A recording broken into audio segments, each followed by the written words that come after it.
OpenAI is terrified of Nvidia.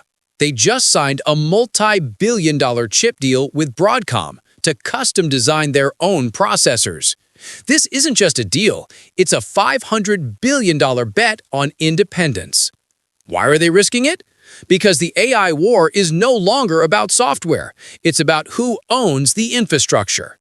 Today, we break down the three massive infrastructure deals shaking Wall Street and the IMF's dire warning about a potential AI bubble.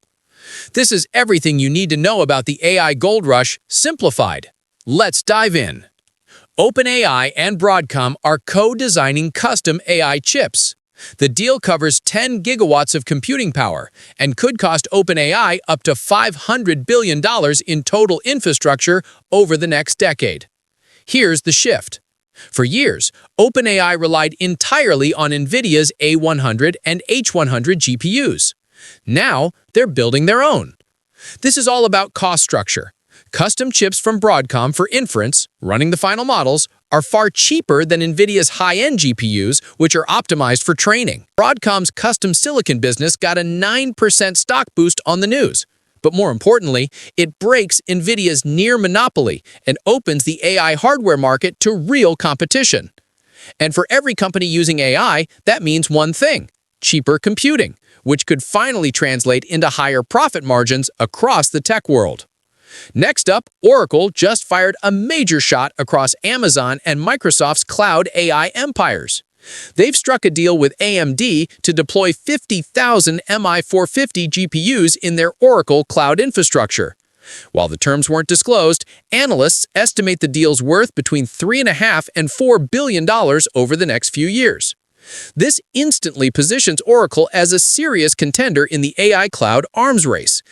With GPU shortages crippling AI growth, Oracle is playing both sides, working with both Nvidia and AMD to de-risk their supply chain and offer customers flexibility. It gives Oracle a competitive edge over cloud giants still waiting for hardware. Now, let's move to the unsexiest but most crucial part of AI. BlackRock's global infrastructure partners is finalizing a $40 billion takeover of aligned data centers. Why?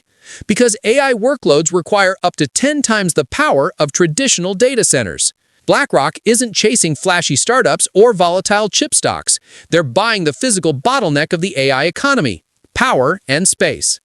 It's the ultimate picks and shovels play in the new gold rush, investing where everyone needs to spend.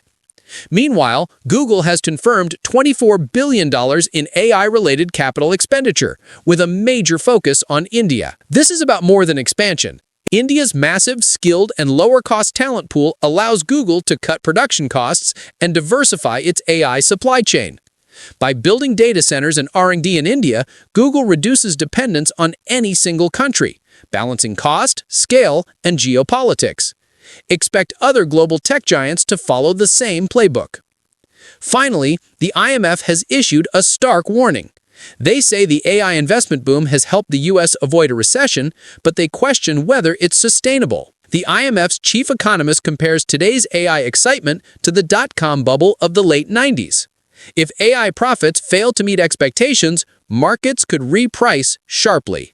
AI investments have boosted U.S. GDP by just 0.4% since 2022, compared to 1.2% during the dot-com era. That means this boom is smaller, but still risky. If the excitement keeps driving inflation, the Fed may have to tighten policy even further. So here's the theme of the week. From OpenAI's custom chips to BlackRock's data centers to Google's India expansion, everyone is betting billions on the long game, even as the IMF waves a red flag. We track these stories every day.